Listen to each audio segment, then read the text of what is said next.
This is Dan Seifert with mobileburn.com, and this is the Samsung Galaxy Note for AT&T.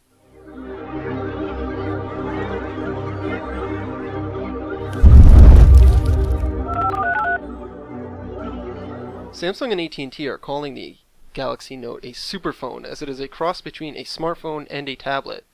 Its biggest feature is its 5.3-inch Super AMOLED 1280 by 800 pixel display. As you can see here, it really makes a massive device that is nearly as large as a tablet in your hand. The display itself features great viewing angles and colors, as we'd expect from a Super AMOLED display, but it is a pentile display, which some people might have an issue with. We really didn't have any issue with it because it is so high dense in resolution that it's really hard to see any sort of pixels unless you go hunting for them. The device itself is very large. As you can see in my hand, it measures 147 millimeters tall by 83 millimeters across. But despite its big size, it is relatively thin at only 9.7 millimeters, so it is under 10 millimeters thick. It weighs a hefty 178 grams, which compared with other smartphones in the 120 to 140 gram range is considerably heavier. Its build quality is pretty good, but it does suffer from the Samsung features of being very plastic, as we've seen from other Samsung Galaxy devices in the past. The rear cover has a textured rear feel to it, which helps aid in the grip of the large device, but it still is a very thin plastic material. Looking at the front of the phone, we've got your 4 capacitive buttons for menu, home, back, and search, and then up top is a front-facing camera and earpiece. Unfortunately, there's no notification light on the Galaxy Note. Up top is a 3.5mm headphone jack, as well as a noise reduction microphone, while at the bottom is home to the micro USB charging and syncing port, as well as a standard voice microphone. Around back, we've got an 8-megapixel camera with autofocus and LED flash, and it can record in 1080p high-def video. Removing the rear cover and looking under the cover here, we've got a 2500 milliamp hour battery. Samsung is not giving an exact time for how long this battery is expected to last, but it is confident in saying that it should last the average user an entire day, even when connected to AT&T's LTE network, which the Galaxy Note supports. Above that, we've got a standard SIM card slot and then a micro SD card slot, which is not pre-installed with any card out of the box.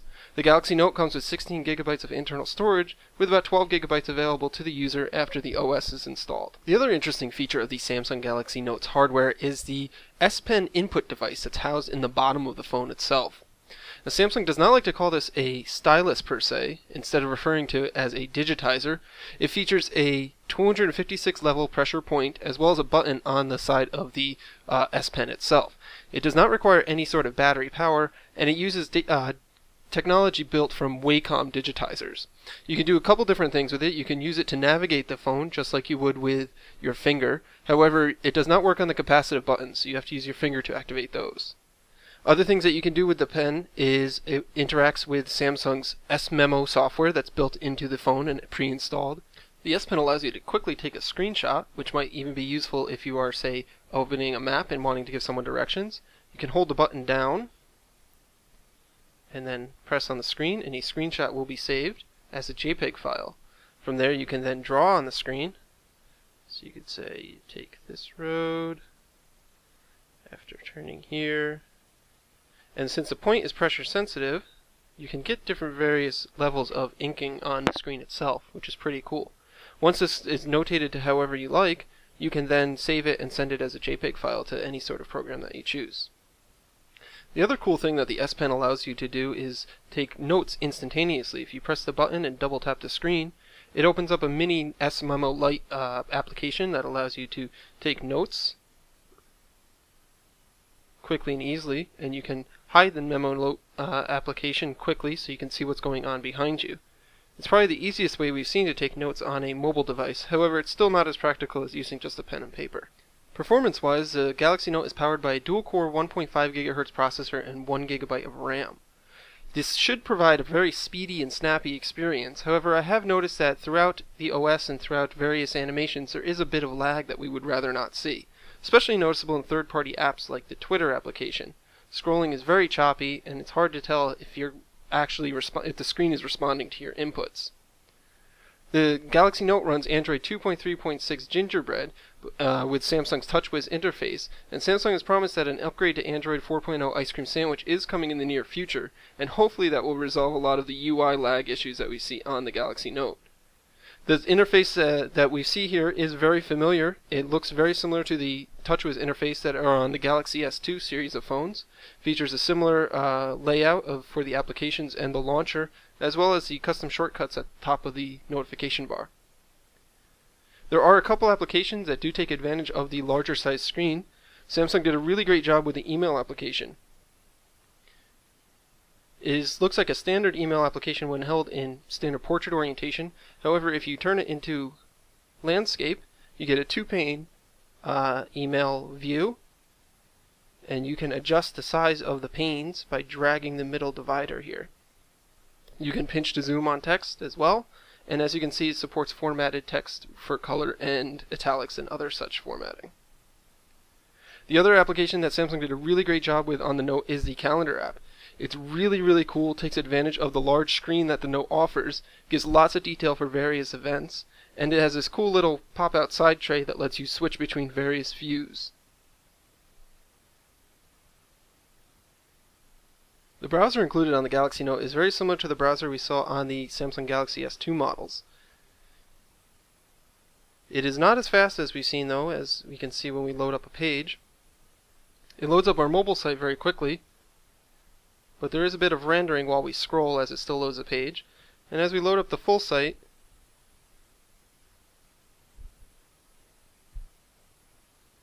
we can see it's loading up some background flash animations there. Pinch to zoom is very smooth, as is double tap to zoom. However, you do see some rendering artifacts as you do these functions. It does play embedded videos, which really look great on the really high-res big screen of the Note itself.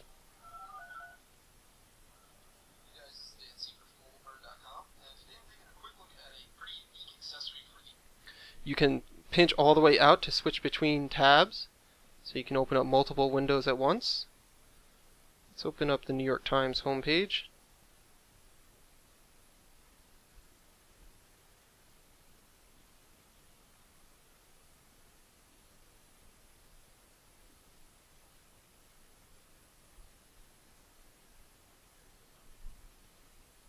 The one thing about the browser is because it uses a very large screen, or takes advantage of the very large screen of the Note, is you get to see a lot of the web page. If we switch between the various open pages, you can say there's a little bit of lag as you're trying to switch between pages, which may or may not bother you. Samsung has equipped the Galaxy Note with an 8 megapixel camera that can shoot 1080p video. It's a very similar camera to what we've seen on the other Galaxy S2 phones, and it features a very similar interface as well. You've got various things that you can set up. You can set up shortcuts so that you can quickly access various modes while you're shooting. You can switch between the front and rear facing cameras. The rear facing camera is the 1080p 8 megapixel model, while the front facing camera records 2 megapixel still images. And of course you can switch between video and stills. Focus is pretty fast. Images really look great as well, especially thanks to the super large screen. You got one of the biggest viewfinders that you'll ever see on a digital camera.